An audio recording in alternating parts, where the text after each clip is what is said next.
Yeah, it's 9:31. We'll call the meeting to order, and we'll start with the Pledge of Allegiance. I pledge allegiance to the flag of the United States of America and to the republic for which it stands, one nation, under God, indivisible, with liberty and justice for all.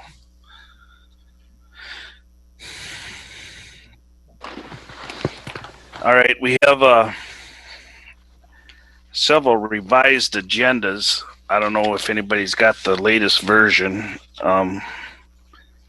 There's a couple. Go ahead, Jeff. Yeah, I'll pull it up on screen. I do have one addition that came up this morning at our finance committee. Not quite finance related, but I'll explain, I guess. All right, so the updates that came in from the original agenda were just the under the personnel actions. We have several folks that are changing from probationary status to regular status.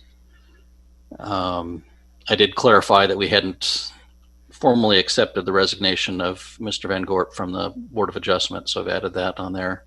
And then the other one I just added this morning is to approve an additional amendment to Resolution 20-48, which is our general election absentee ballot board. And what I'd like to add into that is a line at the bottom that specifies that in the event of the emergency, the auditor treasurer can appoint additional members. We have several staff members that are on the hook as our backup if our election office staff were to become contacts or get sick or ill in the next week leading up into the election. And that caveat on there would allow Donna to appoint additional staff members to the ballot board if need be as replacements for those folks. So is there a motion to approve the agenda with the additions and corrections in there? I'll make a motion to approve the agenda. Is there a second? Second the motion. Motion's been made and seconded. Is there any more discussion? If not, we'll proceed with roll call. District 1? Yes. 2? Yes. 3? Yes. 4? Yes. And 5. Yes. Thank you. Okay, we'll move on to approve the previous minutes of the October 3rd board meeting. Everybody's had a chance to look those over, and I'm assuming Teresa was thorough and checking for spelling and grammar and all that. So I am. I check for typos all the time. I'll make a motion to approve the minutes from October 13th. is there a second? I'll second it. Yeah. If there's no more discussion, we'll proceed with roll call.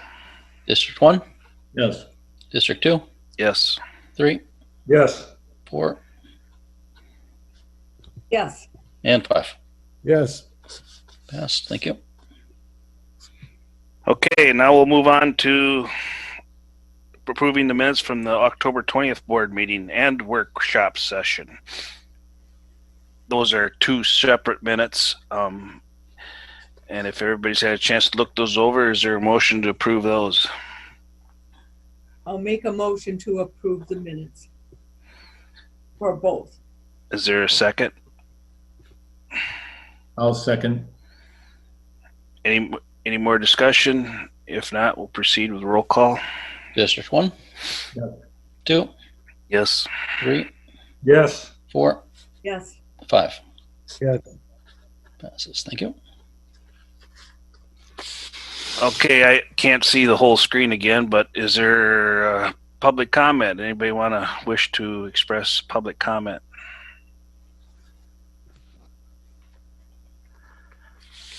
Jeff, can you take the agenda down for Absolutely. now? Yep.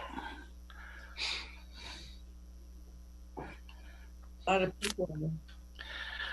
If there's nobody that wishes to have a public comment, we'll proceed with the COVID-19 update from Public Health.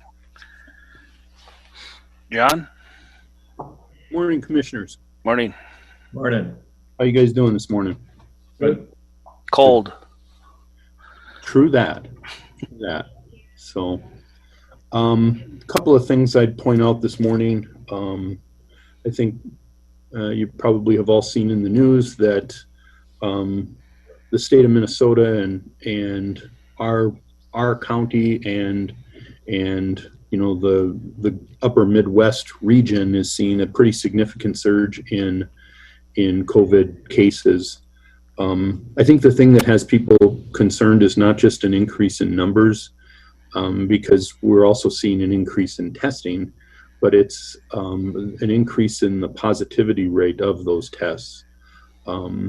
So we're definitely seeing that in Houston County, maybe not as dramatic as in some other counties, but we're definitely seeing more activity and more positive cases and more activity around COVID in Houston County than we have probably for the whole period of this event.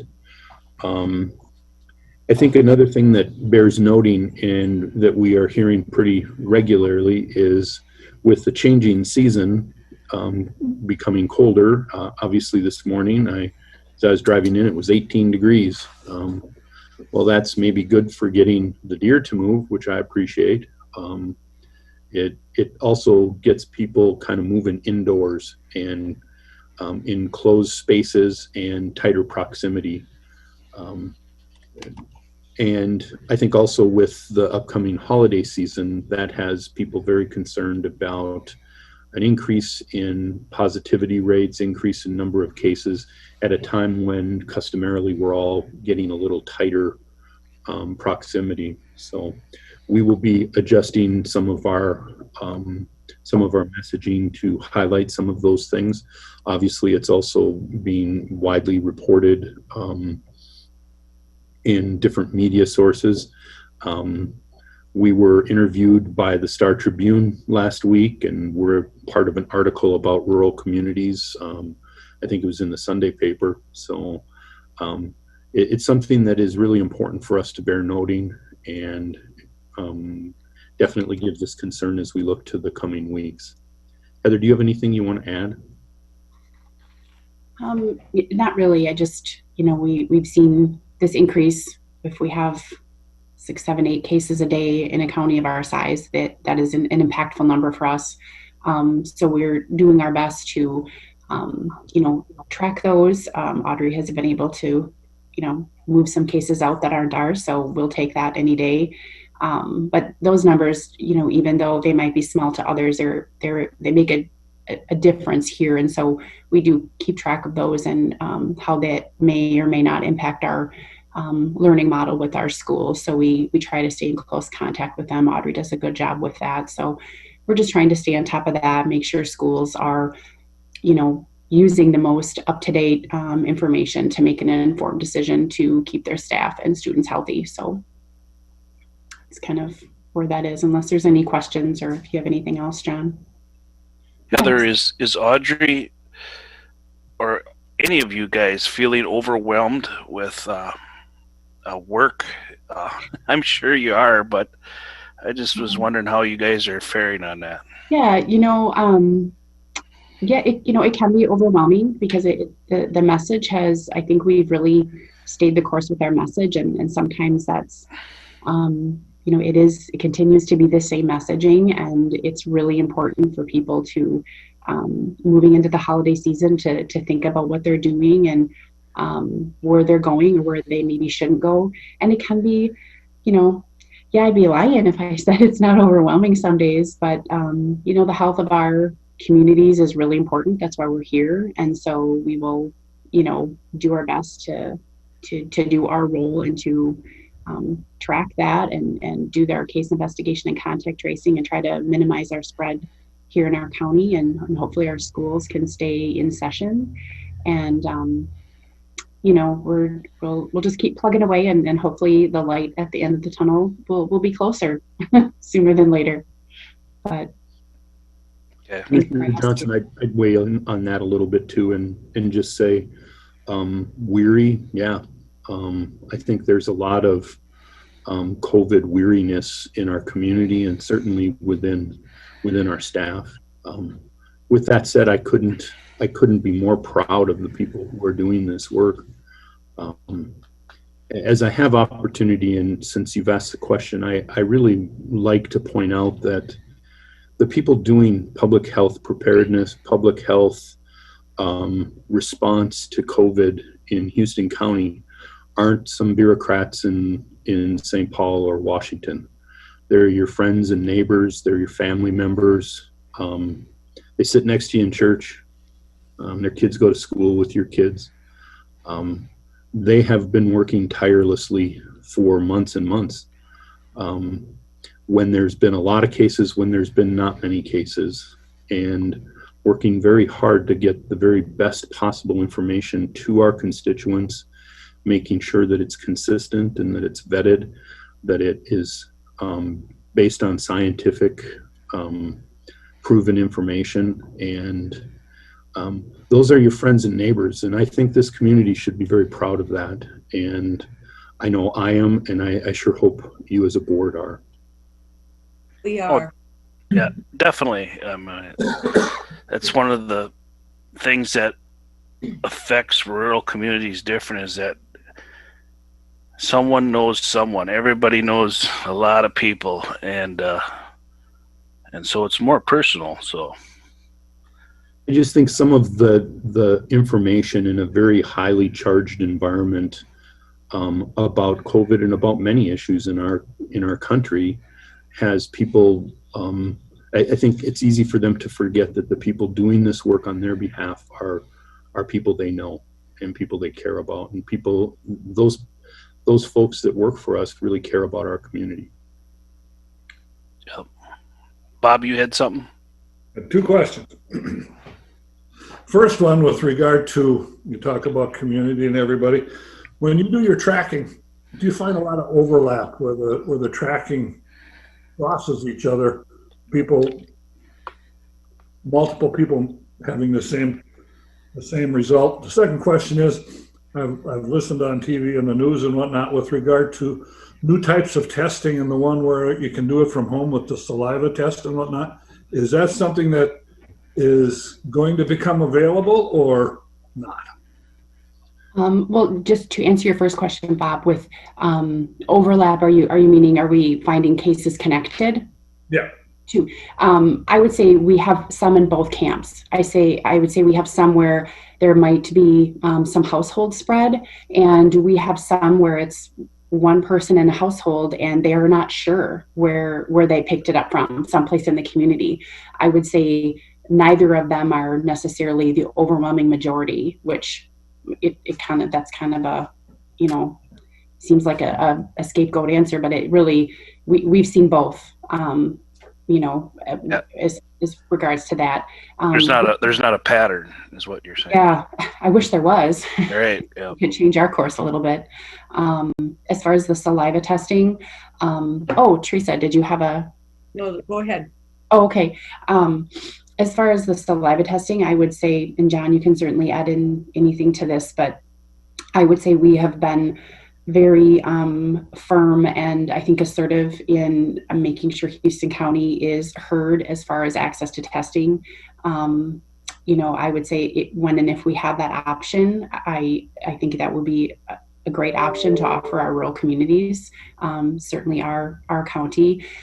If that's on the horizon for us, we would certainly engage in that conversation with MDH. I have not heard specifically, I believe there's some pilot sites right now with that saliva testing that is being offered to. And at this point, I can't speak if there's any in that traditional Southeast. I know There's not one in Winona. right in our corner. Well, that's the antigen testing. Is that the same? Do they have the at-home one? I think the target tests were up in the Red Lake reservation. There were some pockets around the state, but Bob, you're talking specifically about the at-home test, right? Yes. Yeah. So there's two kinds of saliva tests as I understand it. One is these semi-permanent sites, and those recently came online, and there is one in Winona County that would be available for Houston County residents to drive up and do a saliva test.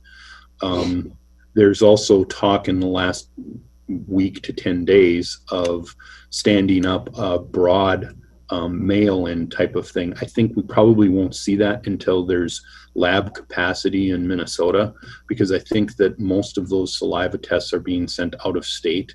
And I don't know if you've seen anything on this, Heather, but I think they were hoping to have that capacity in the very near future. It's something we're paying attention to, because that would definitely make an impact on Houston County residents who throughout this event have had a degree of struggle to get tested. And then is it published where that is in Winona? I mean, I have no idea where it would be. MDH put something out. I know we put something on our Facebook page, but we can certainly, or maybe Jeff is sharing some information there, but if the board would like, we can certainly send that information to them. If you would like that information. I was going to say it's at their mall. Mm-hmm. I see that now. Okay, thanks, Jeff. Thanks, Jeff. Lisa, you had a question? I have Teresa? a thing. I did listen to the governor yesterday for that 1 hour broadcast at 2:00.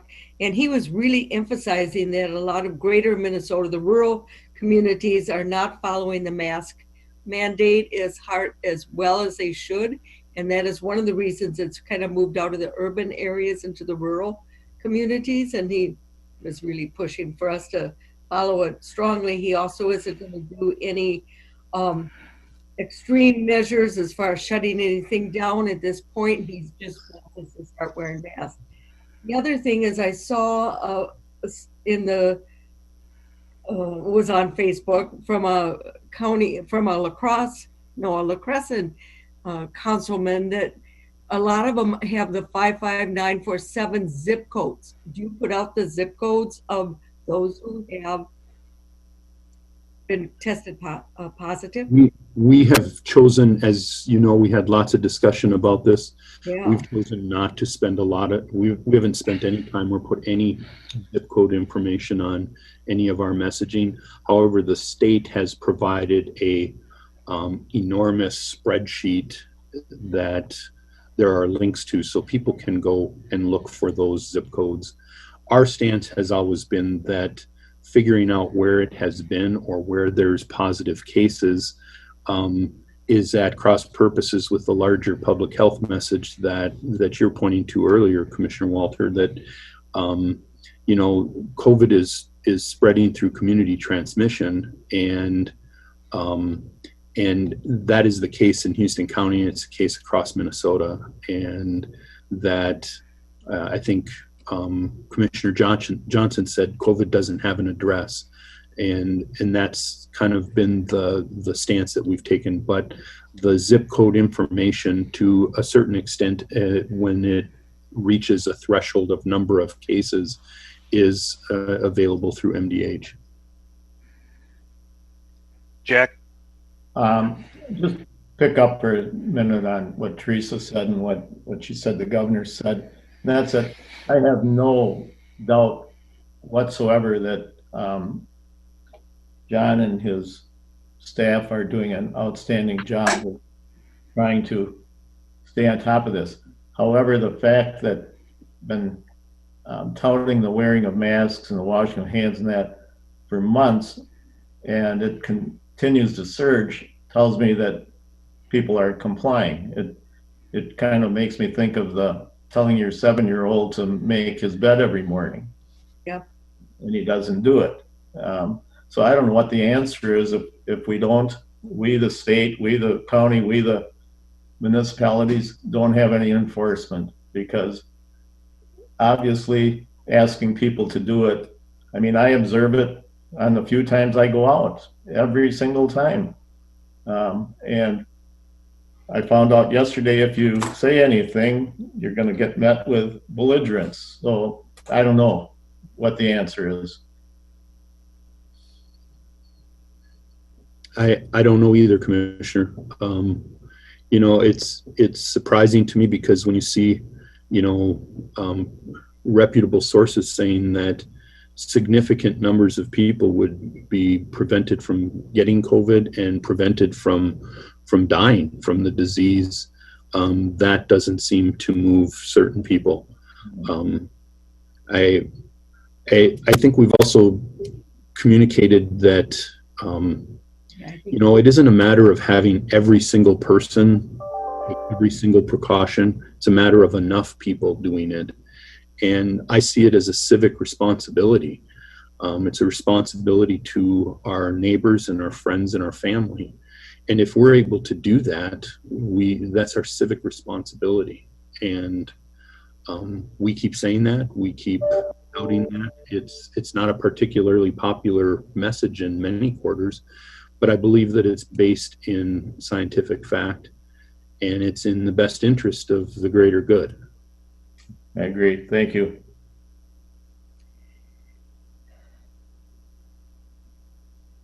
Anything else from anybody? Not a particularly rosy report this morning, guys. Sorry. No, we were afraid this was going to resurge, and it has, and we have to deal with it. So thank you, guys. I appreciate all you're doing. Yes, Thank you. All right, now we'll move on to appointments. We have a presentation by Kurt Wayne from the DOT for District 6 Outlook. Kurt, are you on? Looks like you are. Yep, he and his team should be there. Hello. Okay. First off, Jeff, do you want me to share my screen for the presentation, or would you like to share the screen? You're welcome to. Hang on a second. Okay. I'll get some stuff going here. Okay. We'll close. Okay. So as I'm getting this ready, I think I'll do some introductions as well. Okay. Let's see how this goes. Yep, there you go. Okay, looks like we're seeing the presentation right now. Yep. Okay. All right. Okay, so my name is Kurt Wayne. I am the principal planner with MnDOT District 6 in the Rochester office. So District 6 being the Southeast Minnesota region of MnDOT. I'm joined by some other folks that are also with MnDOT today. I think I saw a few on the call already. Should be joined by Cindy Morgan, who is at the district. She is our public engagement coordinator. I'm joined by Tracy Schnell, who is our senior planner in our planning office, and then by Heather Lukes, who is the planning director of the planning office in Rochester. So I just wanted to, first and foremost, thank you guys for giving MnDOT the opportunity to speak today. We have our presentation with several updates in it. This is sort of an annual thing that we're doing now. We're trying to go out to as many counties as we can per year to talk about what our program is, what we've been working on in the past year, how it affects your county, and then to kind of answer some questions as well. So, all right, let's see if this works. It's working so far. Okay, good. And let me know, I think I can hear you guys okay, and you can hear me okay. Let me know if something isn't working in the presentation. You are welcome to speak up if you have any questions. I should have a couple kind of natural breaks in the presentation too for questions as well. So with that, I did want to mention one more thing. That's right. So I'll be the one presenting today. We have the three others joining us from MnDOT.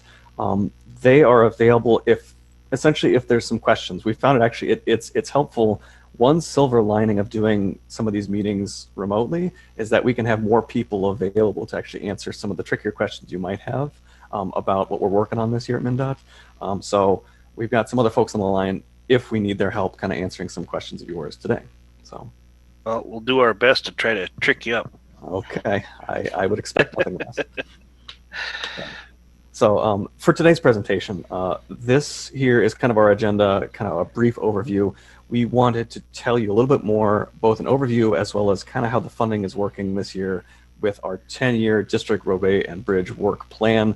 This is one of the main things that the planning office in our district works on a regular basis, constantly updating, not just annually, but even monthly or weekly. We're making updates and tweaks and changes to our funding program. Excuse me. Let me turn that off for a second.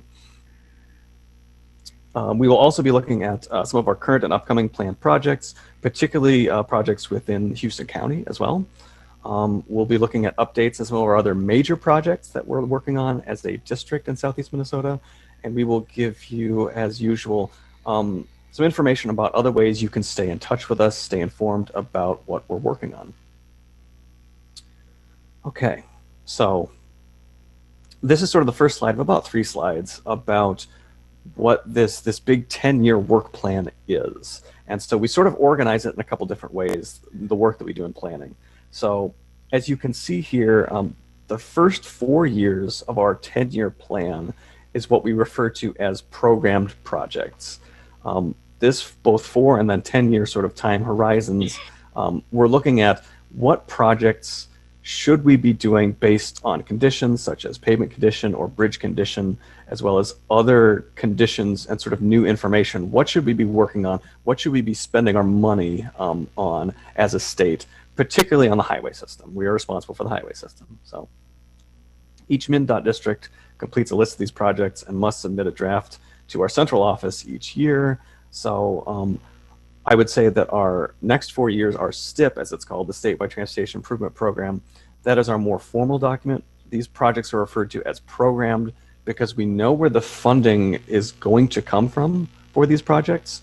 And they're much more projects that we would consider like in place in time. Like we know what year we're going to do them. The years rarely change, but occasionally they do. And we know approximately what the work is going to be. Sometimes that work is just a resurfacing. Sometimes we have to rebuild or replace a bridge. But we know essentially for the next 4 years what work we intend to do and where the funding will come from. So that is our STIP. Those are our programmed projects.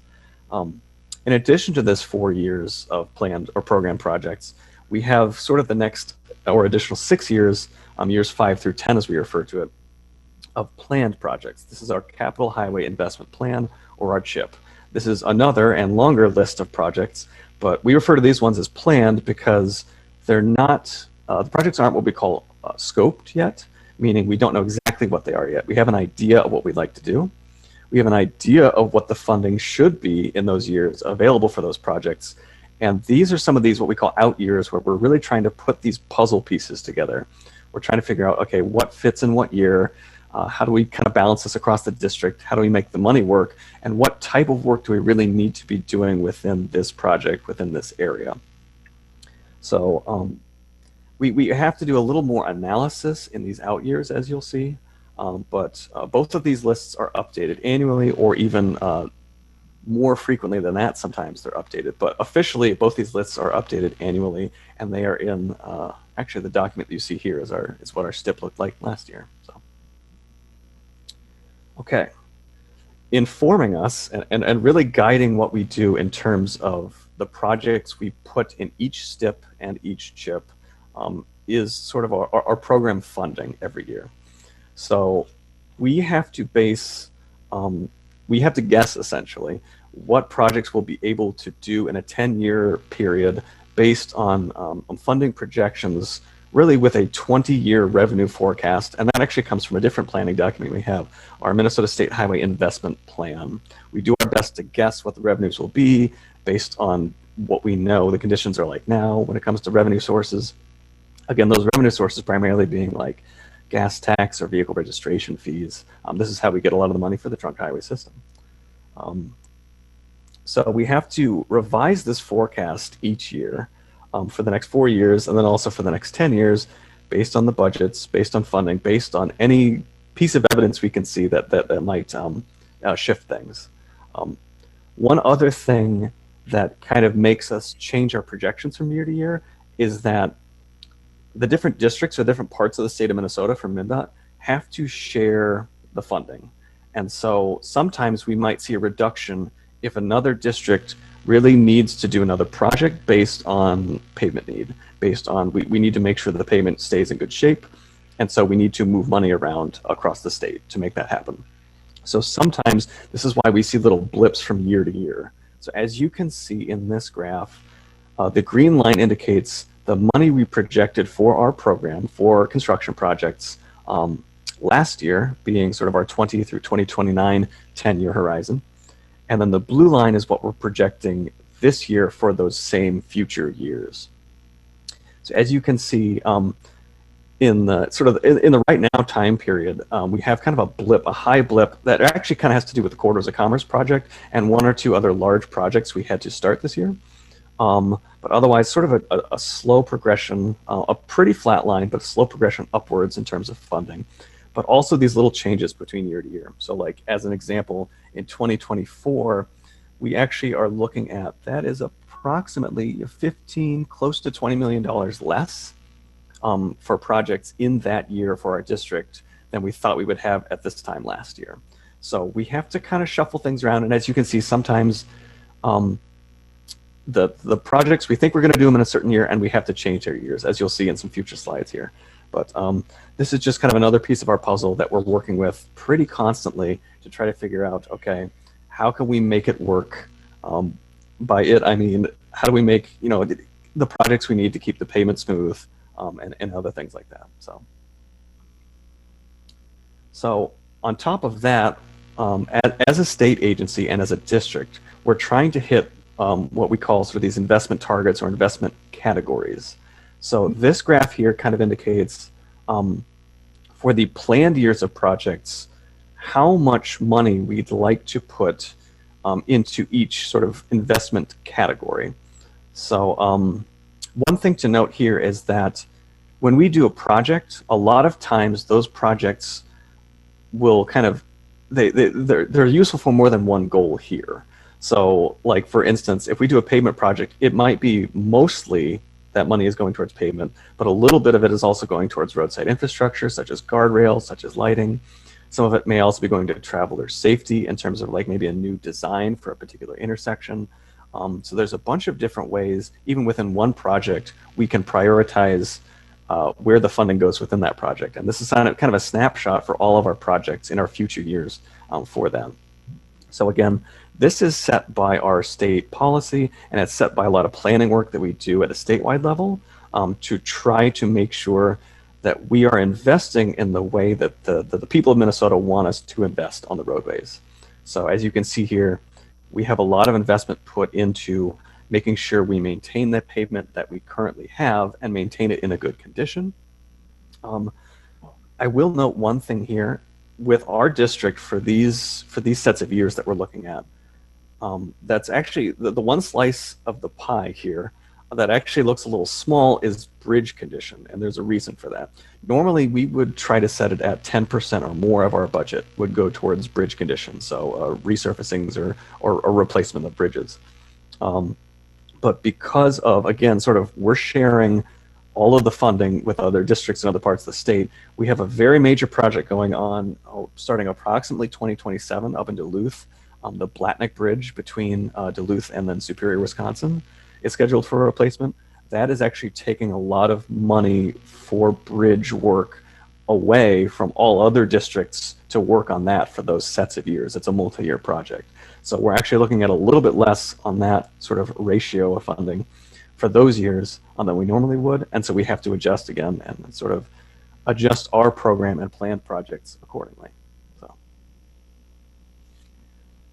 I think we've shared information with you guys like this in previous years, but it's still important. So if you want to know more, we could have maybe potentially an entire separate presentation about where does the transportation funding come from and where does it go.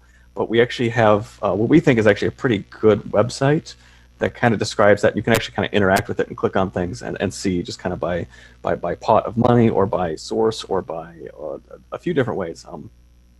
How the funding works by law in the state of Minnesota. So if you have the time and you are interested, you can check out this website that is here. Okay, so now we get into a few slides that has to do with some current and some future projects.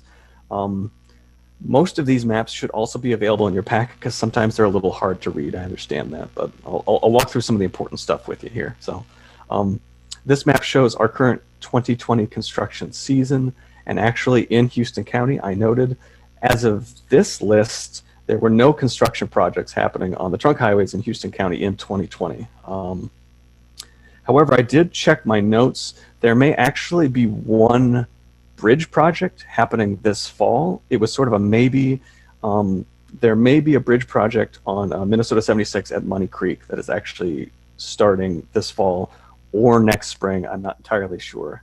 But so there could be actually a couple cones up, is what I'm saying. But otherwise, in summary, it's been a pretty quiet year for construction on the highway in Houston County. Do you remember what bridge number that is Ooh, in Money Creek? I can look it up. That's don't fine. have it- That's okay, fine. okay. Yep. That's just something to look up and let you could email it or whatever. Okay. And actually, I might be able to get that by the end of the presentation here too. I just Okay. have to find that. I do have that information somewhere though, yes. So the next two slides are sort of our district maps. And again, they're kind of hard to read, but it's sort of, we wanted to give you an overview of some of the stuff we're working on in these years. So the first one is, again, these are our STIP years, or 2021 through 2024. And all the different projects we're working on per year in our district. And so this, the next 4 years, we're looking at more than $300 million of programmed projects. And actually, I think you can see the rough location of one of the bridges that we were looking at. We had programmed there, the Highway 76 Money Creek, so that'd be near the north end of Houston County there. So that'd be the first one going up to I-90. Okay. Yeah. All right. It's I one got- of I those got- three bridges, yeah. Yep. So as you can see, it's actually, again, for the next few years in Houston County, it's pretty quiet in terms of projects. I think this one shows up here. I believe this project was actually listed as a fiscal year 2021, and that's technically what we're in right now as a state agency. So I think we were using a little flexibility to actually start some of that work this year with this one. So this next map, we are looking farther out, and again, these are planned projects. We're not sure it's going to be like this, but we'd like it to be like this as of now. And this has a bit more work going on. Obviously, this is 6 years versus 4 years on the previous map, but we're looking for another more than $570 million of planned projects in these out years. Again, a vast majority of these have to do with maintaining the bridges, maintaining the roads and the highway systems that we have to a high enough level that meets our standards and the state of Minnesota standards. So now we get to the map of Houston County specific projects. And I think I will note just a few things here, as you can see. Like you saw in the previous maps, I think we've got a lot of projects centered between the years of maybe 2025 and 2027 or 2028. We're looking over the next 10 years for more than $30 million of investment in Houston County on these roadways. Again, mostly we pick our projects for the 10-year time horizon based a lot on pavement need, and then we work from there. So some of these projects, actually I'll probably go over a couple of them. Some of these we're looking at doing actually more work potentially, but we still have to figure out if we do more work, do we have to change years on those projects? So this is how it stands as of now. I'll note a couple things here. We do have what is a relatively new project for us up in the La Crescent and Hoka area. Currently it's scheduled for 2026. Those years might change because especially as we did some outreach earlier this year in the planning department with the city of La Crescent, our MPO staff with La Crosse La Crescent too, and then Brian, the county engineer, we think there might be more than just pavement work that we want to work on there. And so we would need to kind of shuffle around and see how we can make that project work better for the people in La Crescent. Specifically in La Crescent, I think we were talking more about how are bikes and pedestrians using that same corridor, how is it even affecting transit, and then also is the current, especially the major trunk highway intersection in La Crescent, is that working best for cars and the traffic we're seeing today as opposed to like 15 years ago? So there was some good discussion about that project. So we think we're gonna keep watching that one. That one could change years and it could change its scope a little bit, but right now it is programmed in as a pavement project. We have a couple other ones to note. Again, we have a lot of projects happening around Caledonia. We can see at near the same time or in sort of adjacent years. we're looking into this a little bit more. Some of these are a little bit more flexible in years, so we can kind of spread those out a little bit. But as of right now, we've got a few. Essentially, Highway 44, it needs work done. So we're going to put the pavement work in and try to. We might have to shuffle a little bit more to make sure that we're getting the projects in the years that we want them. But we know that it's about time for that stretch of road. And I think one other note, I think we've changed a project here. We had our eye last year on Houston, the city of Houston, pavement for a potential reconstruction of the roadway through the city there. We are moving that project, I think, to 2027. It was in a different year before, and now we're looking at 2027 as a potential year for that project. And that's based, again, on trying to coordinate it, particularly with other reconstruction projects we're doing in this part of the state too, to make sure we're not doing too much overlap in one year and trying to make it all work together. So, What was it previously scheduled for? I believe it was maybe 2025. So Okay. maybe we had to bump it back 2 years. I'd have to double check that, but All right. I think it was that. So this is kind of the first spot I can stop. I can pause here. Any other questions so far about the program and what we're looking at right now? The red dotted, sorry, Jack, the red dotted line is state aid projects. Correct. Based on the information we have from our state aid office, we're also able to map out the state aid projects. So on the county road system. Okay. Jack? Yeah, Kevin, I was just back to La Crescent. You were talking La Crescent to Hoka for repaving. Essentially, yes. So this one's a little bit interesting because it is La Crescent and it is part of Hoka in this project. You can kind of see from the lines there are gaps. There's part of La Crescent to Hoka that we won't do in this project, and there's parts that we will do. And you can kind of see on the map where those are. It has to do with we don't always have what are called, I guess, they're clean D records, which means our pavement where we do the projects, sometimes it ends at what seems like an arbitrary location, but it's based on where past projects were. So we have a little bit of a gap here where, in fact, kind of where 16 meets 26 there, that pavement is in better shape because either it was done more recently or the pavement underneath is in better shape. Yeah, that was done Meanwhile- recently. Okay. Meanwhile, on the other sides, on both sides of that segment, there is pavement that is in approximately the same shape that we would want to do at approximately the same time. So that's why we kind of have the project the way it is right now. So Okay, I was just, this is years ago already when, I think I was mayor of La Crescent then, but anyway, a group of us explored that stretch looking for bicycle opportunities. And it's just a real tough stretch because you have the railroad and the river on one side, and you have bluff right up to the other side. So I encourage this to be done, but I'm real curious how it's going to possibly be done to incorporate much of a widening or bike lane. you're right. It will be a challenge. I think I've seen that after kind of having the discussions we've had earlier this year. Yes, there will be a challenge there. I think we have some things now that are happening that are potentially more helpful for that. Like I know the Transportation Alternatives Project, the bridge over Highway 61, the bike and pedestrian bridge, I believe is still scheduled for either next year or 2 years from now. So that actually helps things a bit.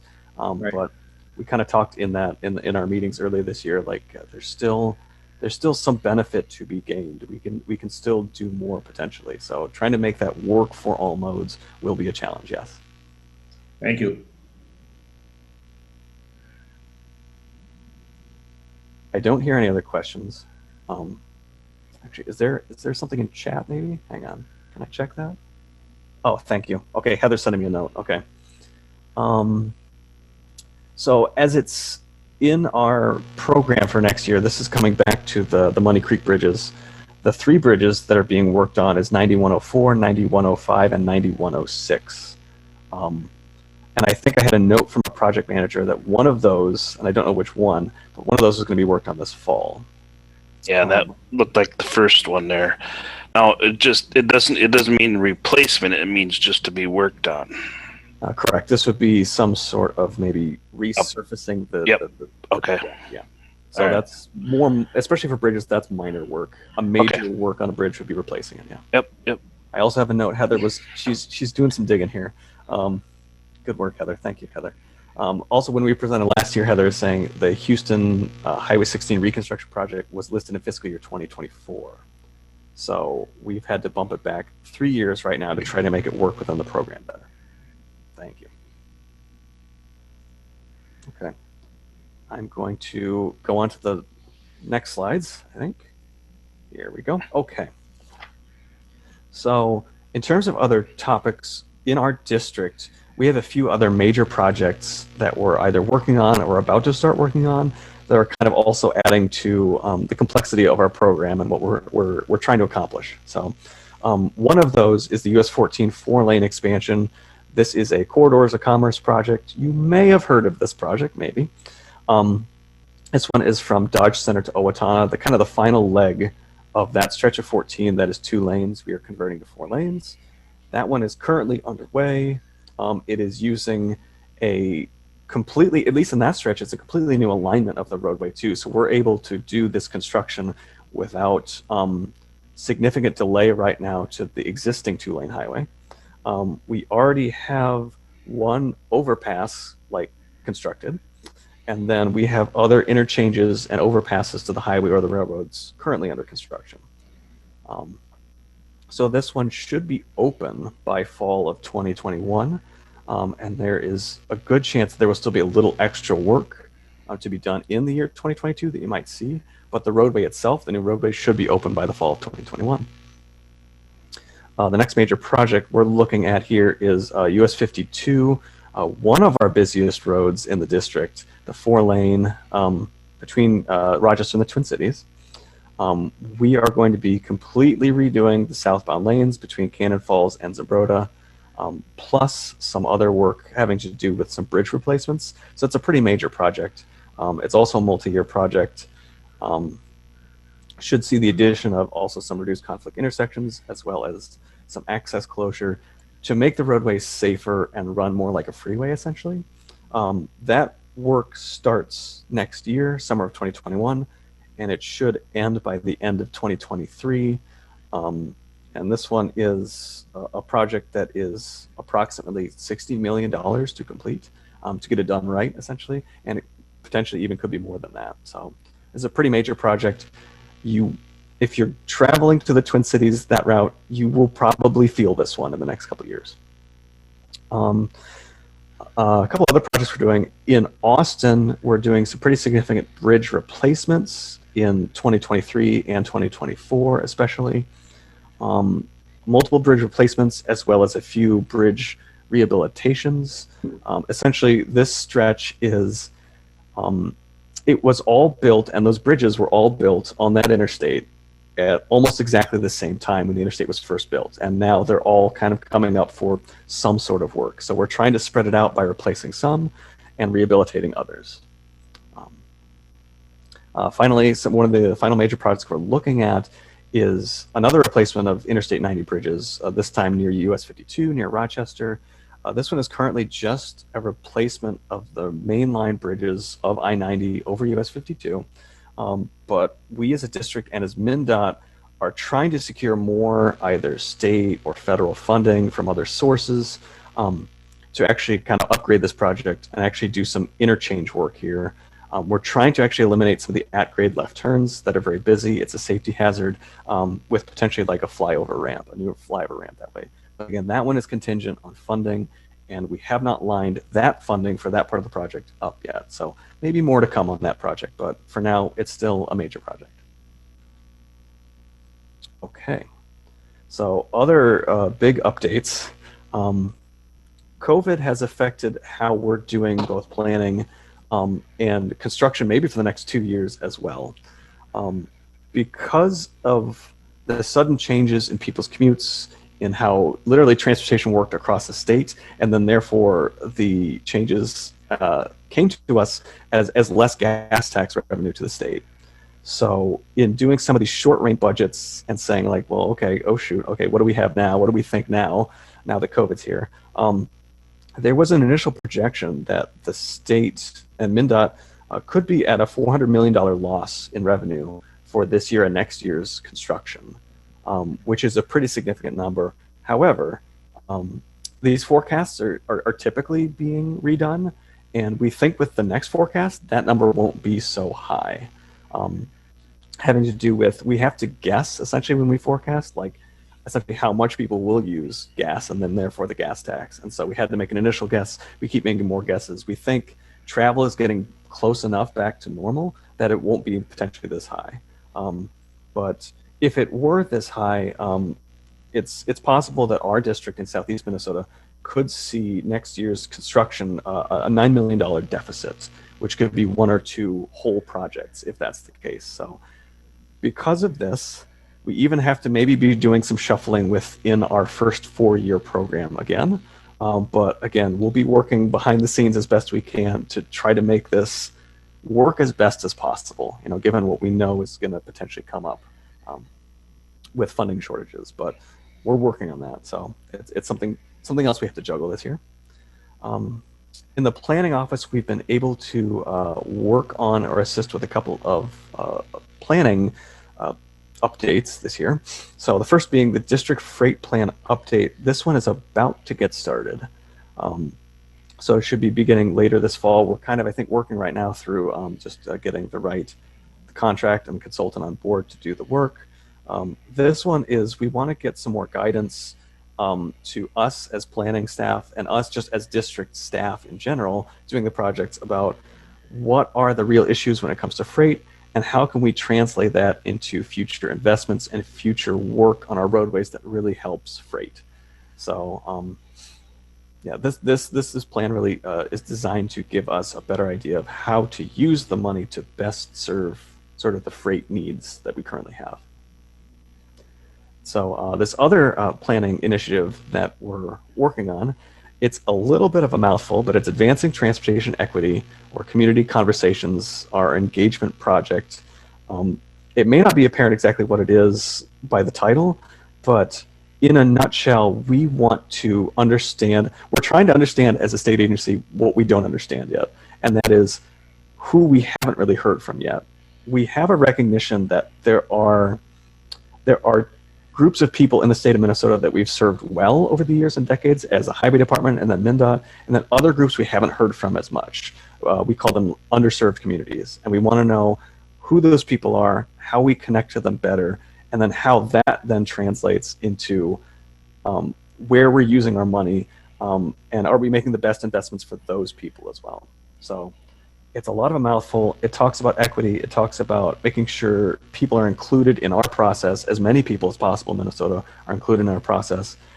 And if you want to know more about that in general, I do have a link for that, because again, that study could be its own presentation topic potentially too. So yeah, as usual, you can stay connected with us a few different ways. When it comes to a lot of our current construction projects and then some of our larger future construction projects, we do typically have project websites, as well as you can often sign up for email updates on those project websites. You can follow us for a variety of topics, projects and otherwise, on Facebook and Twitter. Those are our handles there. And then, as usual, our 511mn.org website, as well as it does have a phone app too. It has our up-to-date information about roadway conditions, roadway traffic. As we've already seen a little snow in our district this year, what the snow and the winter conditions are like, that's all available in real time or close to it at 511. Okay, with that, here's my contact information. Heather Lukes is the planning director, her contact information. I saw that, I think there was one more comment. I might, went too far. Are there any questions? Thank you. Thank you for the update. Bob, Very welcome. Oh, go ahead. you're muted there, Bob. Fix that. Thank you. I do have a question with regard to, you show the map for District 6.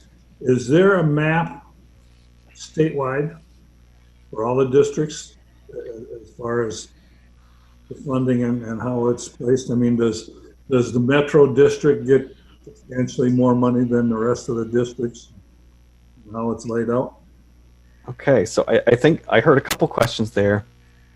Is there a statewide map of, is there, if it's a statewide map of something like this, yes, there is. And I think we have it somewhere. Maybe Heather or somebody else can maybe link it in the chat for the end, and maybe we can follow up with you on where that is too. There is a statewide map of all of our 10 years of planned projects statewide.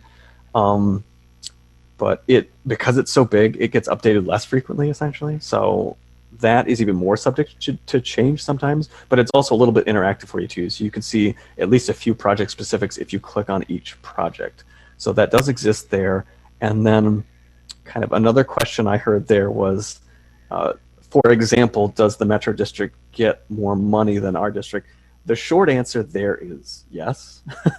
There's a much longer answer, but the best summary I can give is that a lot of we have many different funding sources, and some of our main funding sources have to do with both how many miles of roadway you have, also lane miles of roadway a district has, and also having to do with population and usage of vehicle miles traveled.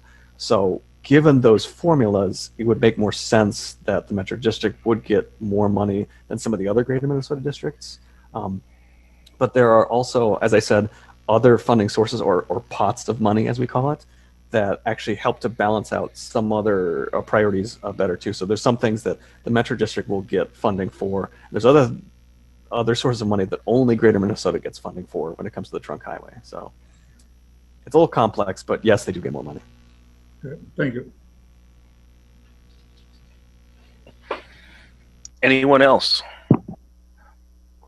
Well, thank you, Kurt. It's very informative and it's helpful. So when constituents ask us what's happening in the future here for projects like one through City of Houston, I can have an answer for them. So I appreciate that. That is our goal. So that's good to hear. Yep. I see two more things in chat real quick. Oh, it looks like Heather again. Heather has the link for the 10-year map, and we can share that after as well. And then, coming back to that bridge, it was 9104 is the number of the bridge. Thank you, Heather. I really appreciate that. That'd be the first one. Yeah. Very good. Well, thank you again for the time. I appreciate you guys. Yep. Thanks, Kurt. Thank you, Heather. Have a great day, everyone. Yep. Thanks, Kurt. Team. Okay, now we'll be moving on here for other appointment. We have a closed session. Yeah, I've been messaging Attorney Squires, letting him know with the time update. He was going to call in here at 10:30, so he's not on here yet, but hopefully he will join us. And here he is, right there. Perfect. Okay, we need a motion to go. Well, we need to recess or not. We need to make a motion to go into closed session, and I so move. Is there a second to that? And I'm assuming that's pursuant to Minnesota Statute 13D05 Subdivision 2B, attorney-client privilege related to the Schutz Quarry MCIT file number 18PC0852 with Attorney Squires. Yep. Is there a second to that? Second the motion. Thank you. Motion's been made and seconded. Is there any more discussion? If not, we'll proceed with roll call. District 1, Yes. District 2, Yes. District 3, Yes. District 4, Yes. and District 5. Yes. Okay. Is back open up to everybody.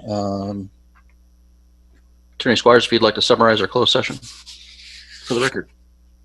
We simply discussed court-ordered mediation in the Crew Cow case, and the court had the Board of Commissioners had some discussions about representation in that. So the board just needs to decide in this open session how they'd like to approach that. Okay. Bob, can I talk first? Okay. You chairman, you can do whatever you want. Well, that's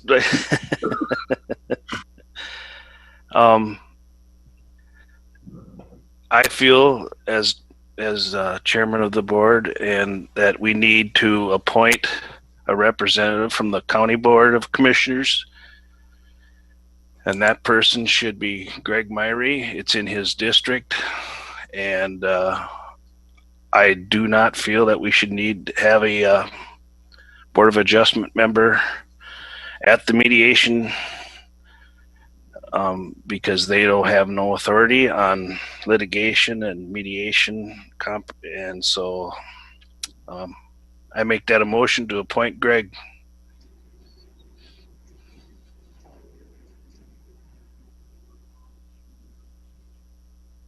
Looking for a second. I'll second it. Motion's been made and seconded. Any more discussion? Yes. Is the motion only to approve Greg, or is it to approve Greg and not approve a Board of Commissioners or a Board of Adjustment member? Why don't we appoint me and have Teresa for an alternate? In case one of us is sick.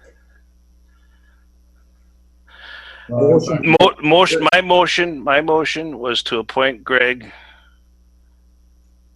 as the representative for this. Is the only representative. Correct.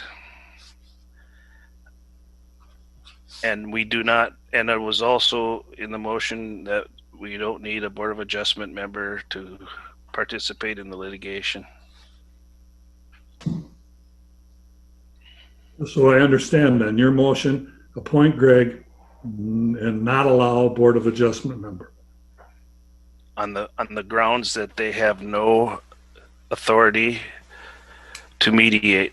It's only a sole responsibility of the county board to mediate. Understood.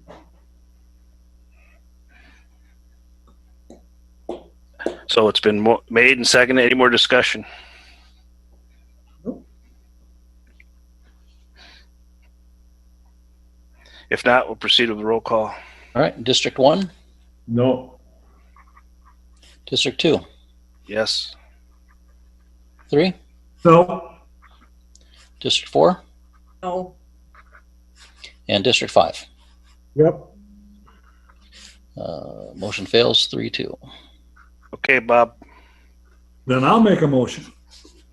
I'll agree with your having a county board representative being Greg Myrie, and that we allow one member of the Board of Adjustment to participate in the mediation. They don't make any decision, but they would be a part of the mediation process, both as the fact that they made the initial decision as far as this order is concerned, and it was recommended tentatively by our attorney. So I'll make the motion for Greg and one Board of Adjustment member. Motion's been made to appoint Greg as the representative for the Board of Commissioners and also to have a representative by the Board of Adjustment who will be decided upon at a Board of Adjustment meeting, I assume. Great. Bob. Correct. I'll second that. Okay. Any more discussion? If not, we'll proceed with roll call. All right, District 1, Yes. District 2, No. District 3, Yes. District 4, Yes. District 5. No. Motion passes 3-2. Okay. Well, thank you. I'll work with Jeff in getting some contact information for Commissioner Myrie, and then I presume Aaron's still somewhere in the void. We'll have to have the Board of Adjustment make their selection, and then we'll coordinate schedules and keep you as a board as a whole advised as to where we're at, and let you know what happens in mediation. Thank you. Thank you. You, Jeff. Thank you, Jay. Thanks, Jake. Thank you. All right, now we'll move forward with the action items. Action item number 1 is to consider the bid packages for the metal building and the site work, and we're probably going to have to table this given the fact of our meeting we had with the city of Caledonia last night, there's been they tabled our CUP last night so that we need to come to a resolution on the cost sharing of the loop for the water main. So we really can't approve these bid packages on action item number 1. Oh, you're talking, this is the water to our new highway shop, are you talking about, or? Yes, yes. And it's been proposed by the city that we should have a loop Washington with, I forget, Bob, what's that other street? What was that? East-South Street. East-South Street. That'll give us some more pressures for our fire system. We'd probably still have to have a pump, but maybe not as a big a one. But that would give us a little more pressures for our water supply. Eric, Yes. I don't know, having not been at the meeting or heard the details, so I don't know what cost we're talking about, but would the potential cost put a dry system back in play? Well, that's something we need to research more too. Brian is looking at that again. There's another possibility too. So, but the estimated cost for the looping the water main was approximately $150,000, and we kind of tossed around some non-binding negotiations last night, and they're thinking they'd pay 75 or no 50 and we'd pay 100, and I was trying to negotiate more of a 50-50 deal. So I guess the question goes back to, was this loop planned before our building was planned, or are we? No, the situation is that we needed to have our plans in place to figure out our water needs, and after those were presented, then that's where the situation came up where just tapping off the Washington water main wasn't going to be sufficient. So Okay, Pay 100, go ahead, Greg. they want us to pay 100,000 of the 150? yeah, that's what the initial thoughts was 100.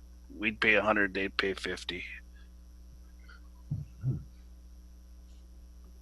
And we couldn't make no decisions, so we just, Well,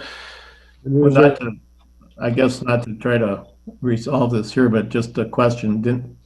We had talked early on about some stormwater and our retention pond and the city's need to have that flow come our way or whatever. You recall that? Yep. Can we not maybe get some remuneration for allowing that? Well, this is something that we really need to have a discussion on how to negotiate this in a closed session. Okay. And we were proposing to do this next Tuesday, have a closed session to hammer out some of these details and to make a presentation to the city of Caledonia. And Well, then I agree to table it today, so. Bob, Just a question, you had mentioned next Tuesday being election day. Did we not decide we were not? oh, that's right. Yep. We could pick a different day. Yeah, we'll have to reschedule it. Well, we could pick a different day. Just doesn't have to be Tuesday. Okay. Well, you could have the meeting next Tuesday. I won't be there. Well, we'd like to have the full board if we to. Yep. Right now, Wednesday looks open. There's an airport planning commission meeting scheduled for Thursday afternoon. So Wednesday all day, Thursday morning, or possibly Friday. Well, Wednesday works for me. yeah, Wednesday afternoon would work for me, or Thursday morning. Wednesday afternoon worked better for me. That'd be fine for me. all right. Let's shoot for Wednesday afternoon then. We'll have a 1 o'clock? 1 o'clock Wednesday. Okay. And so, Jack, you made it official to table this. Yeah, I would move to table it. We don't need just table is fine. We don't need to have a vote on that, do we? No. All right. Specific to action 1? Yep. Okay. You want to address action item 2 separately? Yep. Action item number 2 is to consider rejecting bid package 13B fabric covered steel frame storage building. And Brian, are you on? Yep. You want to talk about this a little bit? Yes. So we received 3 bid packages, or Weezer received 3 bid packages on these fabric covered buildings. 1 bid was the full building along with all the subsoil corrections and foundation footings and stuff, all the concrete T-panels. The other 2 bids did not include anything other than the fabric building above grade component. When we looked at the 1 bid that came in that included everything, as it was bid out, that came in higher than anticipated. So we want to go back and look at options as far as potentially changing building type, dividing up the subsurface work from the above ground work, and rebidding.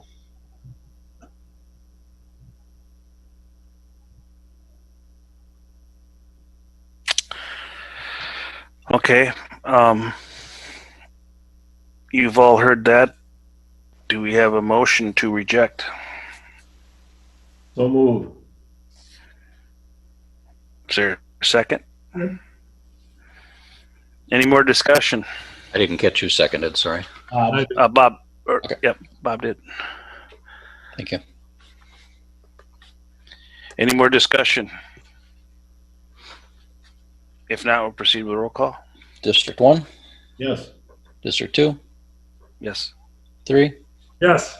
District 4, Yes. District 5. Yes. Yes.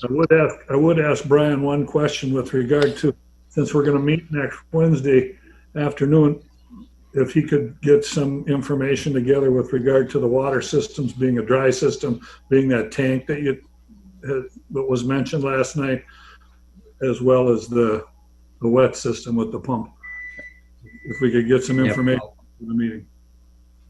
Yep, I'll work with Weezer and trying to figure out if there's other options rather than looping this main. So, and some costs associated with that as well. Thank you.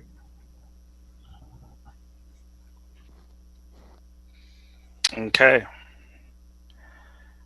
Move on to action item number 3. Consider approving airport farmland lease agreement. Brian? Yeah, I would recommend tabling that for until the next board meeting. We do not have the signatures yet from the landowner. So we received 1 bid. I believe the bid was a fair price, a good bid, but until we receive that signature from landowner, I would like to delay our approval. It doesn't affect us. Current lease goes through the end of this year. This new lease will affect the 2021 crop season, so there's no hurry to approve it today. That's fine. We can table it. Is there I'm just curious, do you remember what the last lease agreement was? Amount or whatever? I can pull it out. I'm I'm pretty confident to know what it is, but I'd rather not. Okay, that's fine. That's fine. But You I'll can hold sh- that for the next one. Yep. All right. Okay. All right. Thank you. Moving on to discussion items. Oh, Teresa? I don't think we did the consent agenda. No, we didn't. I was waiting to address that. And we did have one final action item that was added here as well. So Okay. the last action item was to consider approval of CARES Act funding for the environmental services project, or drop site project. And we were waiting on some final numbers from Aaron, or the contractors, excuse me. Aaron, is that ready to go? Are we still waiting? Last time I spoke with the board, we were looking for some clarification on delivery dates. Caledonia Lumber has indicated that the fifth shed the last shed being built would be completed by January 1. Could be sooner depending on weather. Reached out several times to the other vendor who had responded earlier to earlier requests, and they reached out 2 times by email and spoke once by phone, during which they told me that the information was forthcoming, and I still have not received anything on an updated clarification of when they could deliver and or a more detailed materials list. So at this point, we still have their initial response that they could do it by the end of the year, some generic information around the building specs, and then the Caledonia Lumber quote with more detailed building specs and a confirmation that yes, indeed, it would be January 1 delivery date of number 5. Just for information, Caledonia Lumber would be building these beginning as soon as we placed an order, so they wouldn't all be coming at the same time. They would be coming as they were ready. We would prioritize them at the sites where they're most needed, probably the sites atop the ridges. Caledonia Lumber's the only one that's gotten back to you? No, I spoke with Caledonia Lumber. I spoke with a Hickory Oak Buildings outlet in St. Charles, and I spoke to an outlet called Frontier Home Sales in Westby, Wisconsin. Hickory Oak does not have product available for us. They could try to order it, but they don't have it on hand. That Frontier Sales, that's the other company that had provided some general spec sheets and pricing, and had initially indicated they could be delivered by the end of the year. However, when I followed up with them, I did not receive a response, and I had a phone call and sent out 2 messages to them. Caledonia Lumber did respond again and provide some additional confirmation on the delivery dates. I guess I'd be in favor of getting Caledonia Lumber to do them. We can get them by the end of January, and they're a local contractor. They pay taxes in the county, so. How much was that quote, Aaron, from Caledonia Lumber? Pull that up here. Did you change the stats on it at all, going like 10 wide to 12, so you can get it down the highway easier? I had a conversation with them about that, and I also talked to Brian about what it would take to move a 12. Seems like it's a fairly simple process to get the permit we would need. In terms of the price difference between a 10.5 and a 12, because all these materials come in the 4-foot diameters, it wouldn't affect the price a whole lot, but we certainly might look into making it more easily transportable and shaving a 1.5 feet off, or I'm sorry, 2.5 feet off of it. The price from Caledonia Lumber was $75.14 per shed, so $37,000 for the entire, for 5 of them. Plus the electrical work. Yep, there would be electrical work, and then that price from Caledonia Lumber, that's the 12 by 12 shed, so that does not include them delivering. Delivery would be above and beyond that. If we get it down so it's under 10.5, then they may be open to delivery, but I don't think we should assume that price reflects a delivery. So what actually are we going to approve then? We have to make a decision on the size first? Yeah, or you could approve a not to exceed number. If you have 37,000 for the for the sheds from Caledonia Lumber, and the quote on the electric. I guess I'd propose a not to exceed 50,000 of CARES Act funds, and then so we can get the project executed. Yeah, the electric was 8250 for all five. So I think a not to exceed number that had that and a little extra capacity in there for delivery would allow us to have them beginning to build the sheds.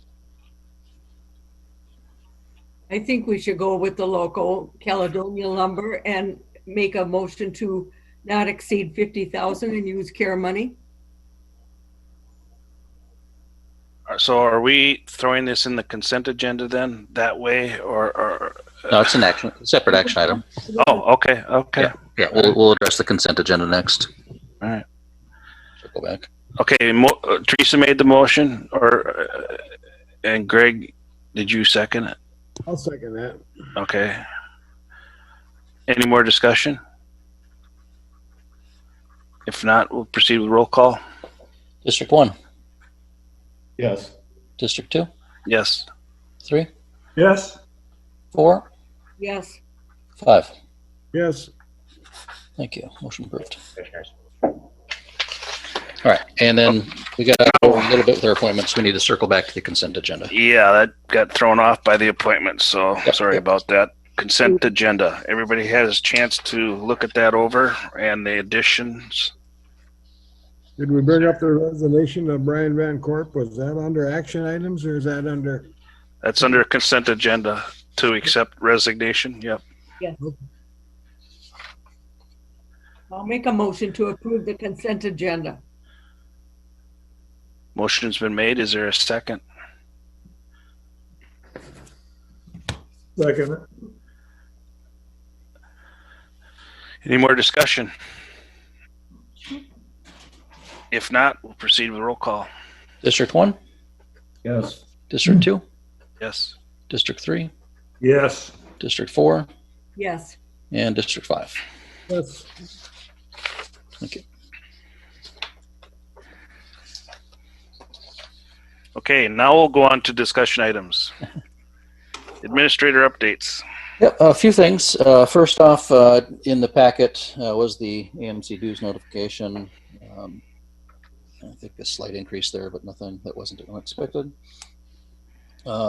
Second thing is a reminder that we do have the public hearing this evening to address our fee schedule, to include the solid waste fee charged to cities and townships and the chloride treatment fee along county gravel roads. And I've sent out to the commissioners the product from Brian and staff outlining how they came up with those costs associated with the chloride treatment. And then so you guys have that to review for this evening. So that meeting is available via Zoom for participants. And then we will also have the EOC over next door in the County Justice Center available for anybody who wishes to attend in person. What time? 6:30. So, and we have Maybe there should be some clarification, Jeff, on who's running that meeting. Will it be me or Yeah. Aaron or Jeff or? no. I mean, it's a board meeting. A motion to open up public hearing, and then All right. motion to come out, and I can. Just want a clarification. I'll on forward a basic agenda then. that would be helpful. Yep. Yep, and then should just be the one action item to. I guess it's a matter of how you want to divide it up. If you want to address the fee schedule in one thing, chloride fee separately, or if you just want one motion to accept it on the fee schedule. So we can discuss that. And update on CARES Act funding. We have published that October 30th is the deadline for businesses to submit grant applications. We are teetering on the amount that was allocated initially for that. Allison will continue to accept application packages, and we will, if we use up all of the money that's been allocated, we'll come back to the board and once I know how much that money is, and ask the board to consider making an additional allocation to the business grant to cover the rest of the applications if we go over that amount. And would propose that we use we are starting to receive some of the township money in, and we could put that township money towards those grant applications. And next week at the meeting, I will address a little bit more on the CARES Act things. We are reviewing our actual expenses on PPE and such, and the payroll expenses and such, to come up with the numbers to cover that. And we get the drop sites. So that's where we're at on the CARES Act funding.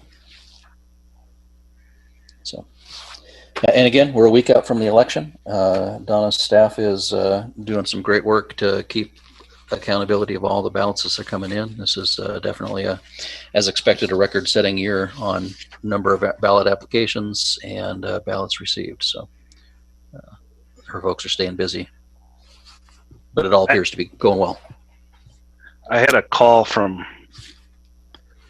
a constituent that used to be in my district, but is moved over to the Winona County side. And I don't know if they received ballots in the mail, because they're in Mount Prairie Township. Okay. And they're doing the mail-in. Mm-hmm. And he was told by Mount Prairie Township that the county made the decision to make Mount Prairie a mail-in. And I clarified that. I said the county had no role in that decision. It was a option presented by the Donna there. Mm-hmm. So, and it was their choice to make. So I clarified that. Yeah. Unfortunately, with writ large election stuff, there are lots of rumors swirling, and so we're doing our best to keep folks updated and current. You are correct. Each of those townships, each of those precincts had the decision to make on their own to do that. Donna may have recommended it, but it was ultimately their decision. Right. And we've also heard rumors that voting polling places wouldn't be open and stuff. So we are trying to continue to push out all the information on when voting polls and precincts and stuff are open. That was one of the other questions too, is if you're not if you didn't get a ballot, then where do you get to go vote? And I told them you can go to Caledonia to do your voting. I assume that's correct. But, if they're in one of those precincts, absolutely, they can come to the courthouse and get an absentee ballot. There's a process for if they were mailed a ballot and information has changed, the registration information has changed. There's a process for adjusting that, for spoiling the old ballot, etc. Yep.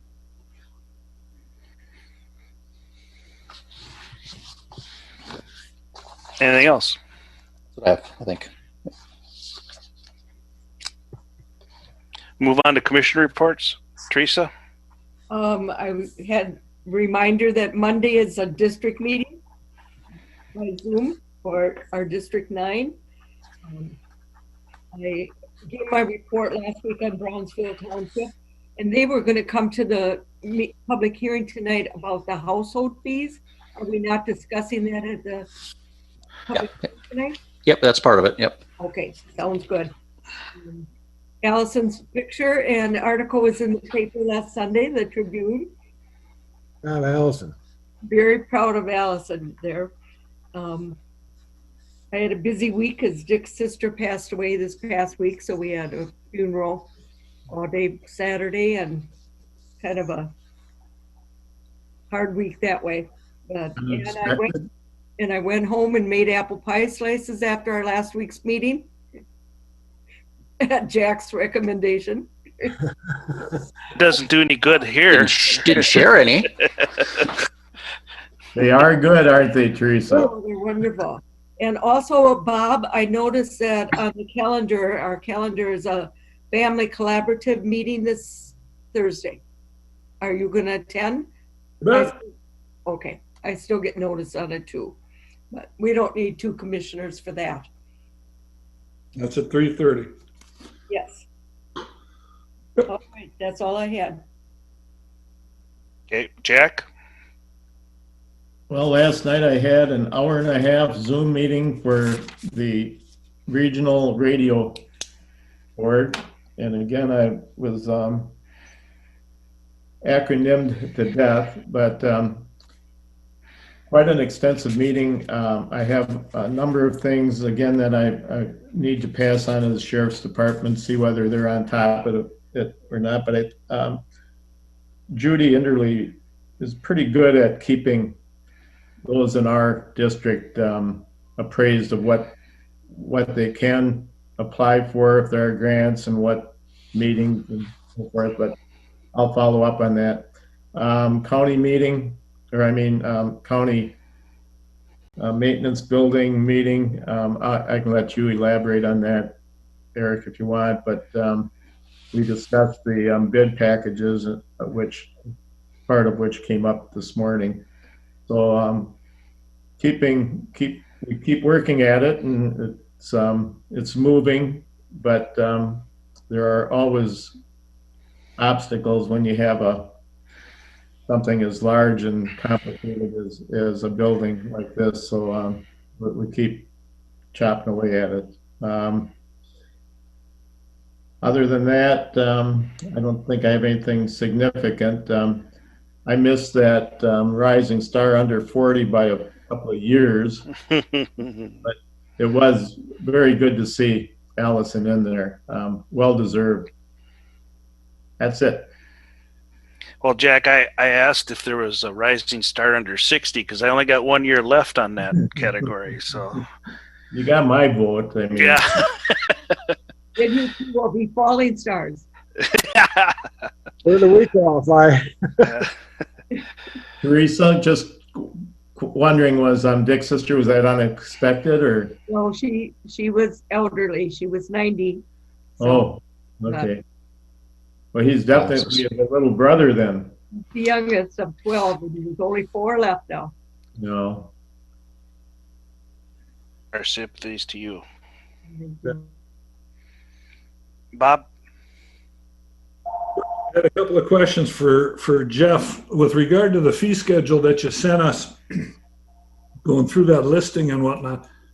What did it say on there? What we charge the cities and the townships? No, that's independent from the fee schedule. Okay, I didn't see it on there, so I was just wondering about that. Then, when Donna was on earlier in the finance meeting and whatnot, there was some concern, and then when I was listening to Mr. Puglisi, is there a concern as far as handling those ballots and contamination on the ballots? I mean, do they wear gloves when they're handling those, like those rubber gloves or something, or? Well, they're not those. Well, if hand washing and hand sanitizer is primary.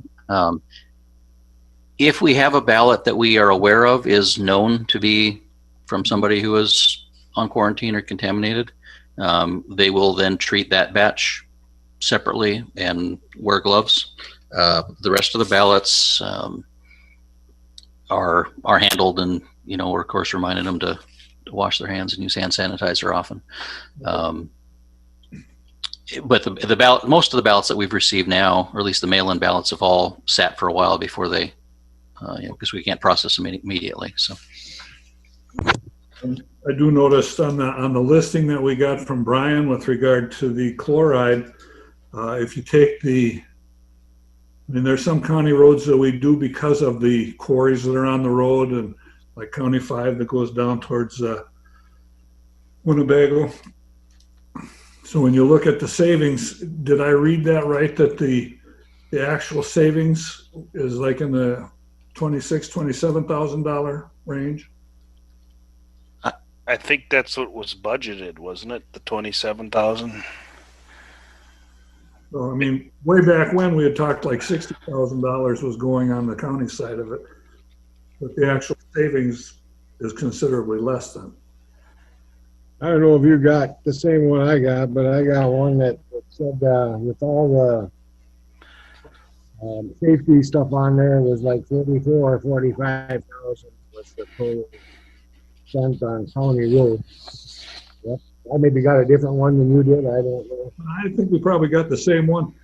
There's a lot of different a lot of different levels in there that come down the line, but it looked like if we're going to do those county roads that are not residentially affected, the residential part looked to be about $26,000 in savings that we would ask the residents to pay if they wanted to. But then you got them rock quarries there. I don't know how you figure them. Some of them aren't even operating.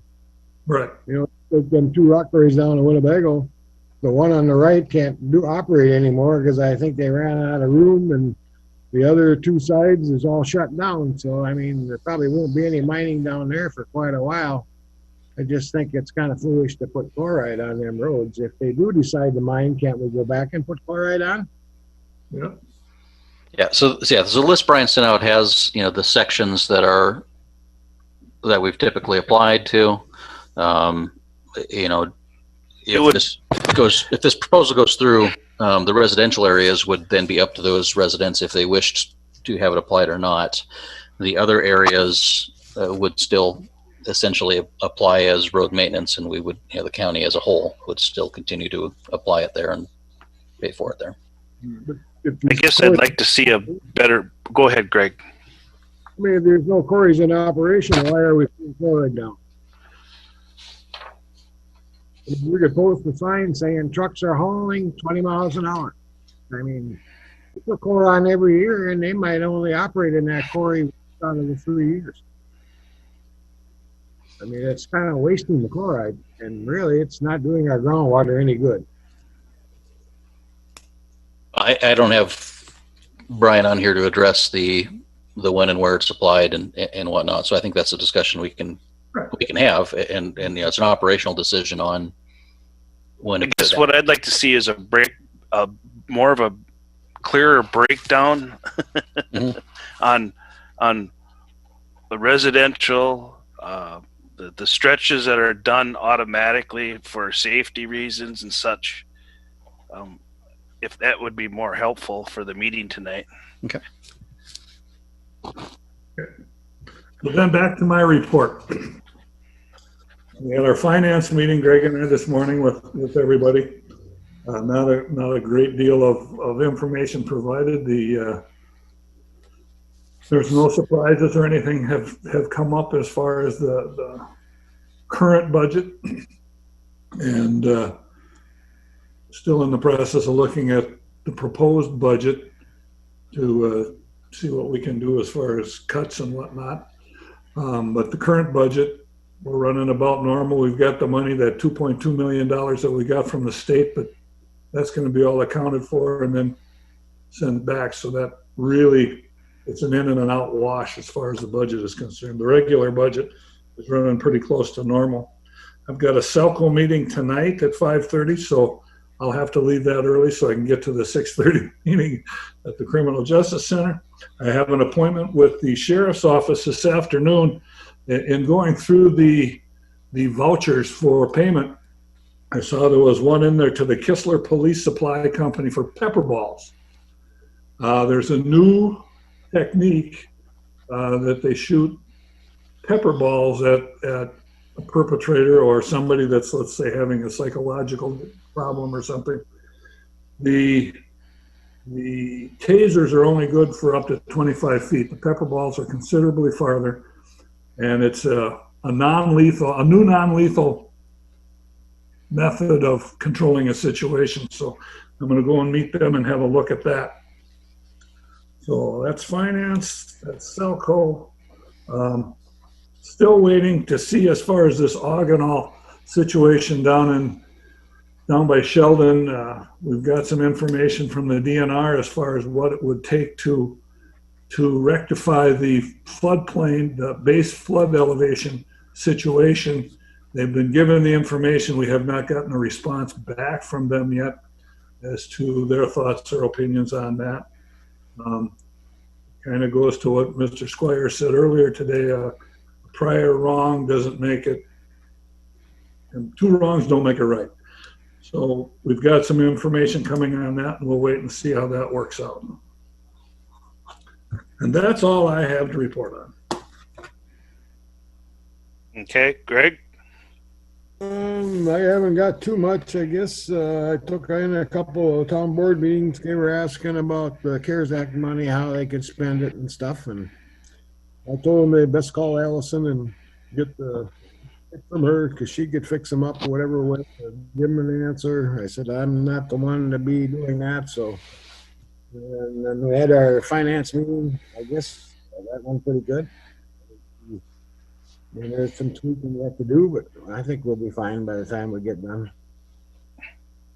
That's about all I got, I guess. Okay. I kind of gave my report already on the highway shop situation. The meeting with City of Caledonia last night, so unless there's any more questions about that, but yeah, we've kind of come to a stall here until we get this resolved on the water issue. And our previous meetings, we've gone through and discussed details on the building and what we would like to see and some of the costs and stuff. So it's pretty well detailed, and Jack and I are involved in those. So, and Jeff, and we're trying to do the best job we can to try to keep it in line. So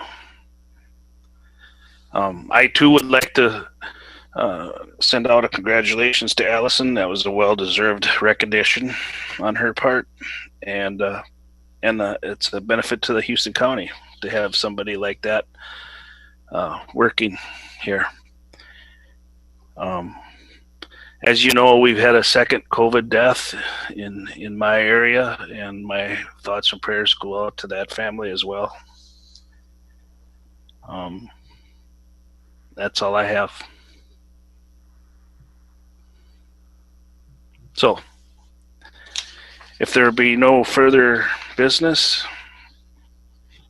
any closing public comments? I don't see anybody else new on the screen. Is there a motion to adjourn? Eric, before we adjourn, are we going to stay on here? Yep, for personnel. Yep. Yeah, can you give me about 5 minutes? Yes, I can, Jack, because I'll need that too. So. Okay. All right. Is there a motion to adjourn? I'll make a motion to adjourn. Second it. Motion's been made and seconded. Any more discussion? If not, we'll proceed with roll call. District 1, Yes. 2, Yes. 3, Yes. 4, Yes. 5. Yes. Adjourned at 12:01.